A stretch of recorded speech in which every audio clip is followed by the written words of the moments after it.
tingnan niyang mabuti yung clutch bell niya. Ayan. Ibibira natin yan.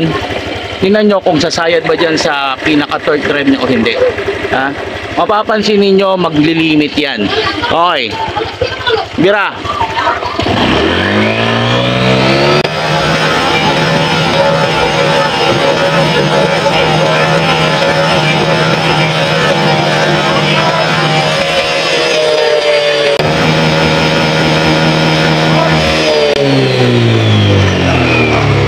Kitang-kita. Ayan, kitang-kita, di ba? Dumikit. Ayan. Kitang-kita, yung dulo na ito, yung pinaka-lips or labi ng clutch bell niya, yung reinforce niya, halos dumikit yung sa pinaka-loob. Pansinin nyo, yung torque niya, naglilimit sa pinaka-dulo. Ayan. Pansinin nyo yan, oh. Ayan, oh.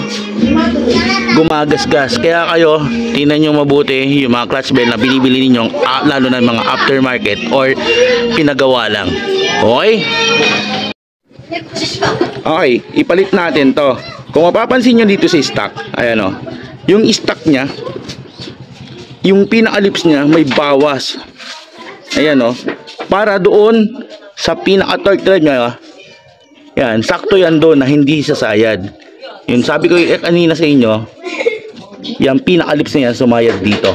Ngayon, subukan ulit natin na ipalit itong stock bell sa naka-regrove at naka-reinforce na clutch bell. Okay? Tanggalin natin. Ayan. Kung papansinin niyo yan, ayan, oh. Sayad yan, oh, yung pinakantong yan, oh. Di ba makintab yung pinakakanto niya?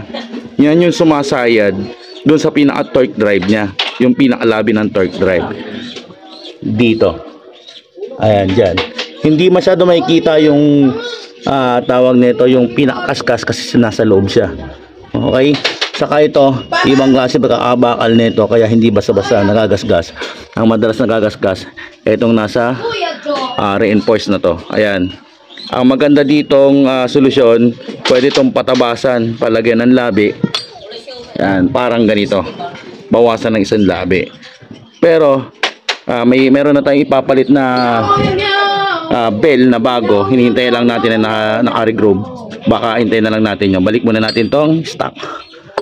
Yan. Balik natin. Kung papansin niyo. Yun, oh.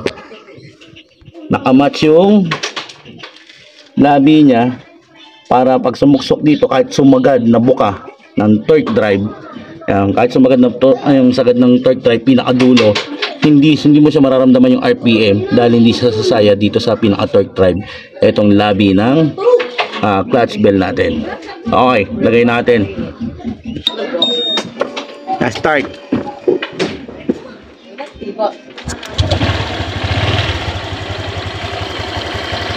Sige, bira.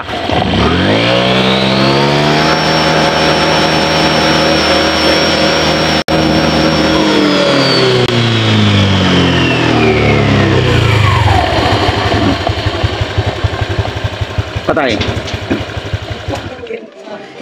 Okay, pansin niyo, hindi masyado nag-limit yung pinaka-engine natin, di ba? Konting puto lang. Pero dito sa clutch bell na to, sunod-sunod yung pinaka-limit natin, yung sunod-sunod yung putol ng engine. Dito, konti lang. Saka hindi siya sumayad, kita naman sa video, di ba? Kaya kayo, yung mga clutch bell ninyo, wag nyong, katulad nito, hindi masyadong kita yung gasgas. Hindi nyo nararamdaman yung pinakadulo niya, katulad niyan, dulon-dulo niya. Gumagasgas yan. Huwag kayong basta-basta magtitiwala na nakabili kayo na maganda na yung gumawa niyan ay sikat. Yung gumawa niyan, marami na napatunayan sa vlog. Dapat kayo maging mapagmadyag din kayo. Okay? Yun lang. Peace out.